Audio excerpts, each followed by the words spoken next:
Mintza praktika egiteko, hauxe da zure aukera, orain mintza poza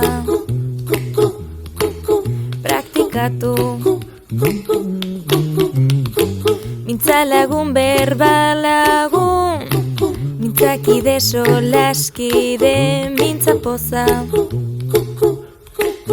probatu, mintza poza partekatu gaur.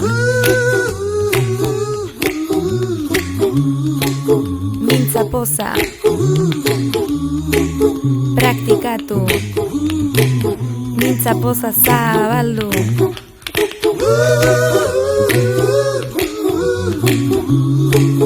Mintza poza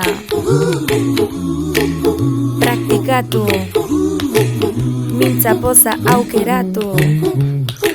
Berdin da mendizalea edo guraso lagun bazara, mintza poza praktikatzen.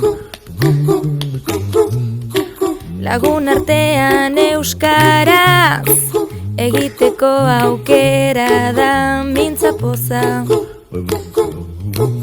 praktikatu.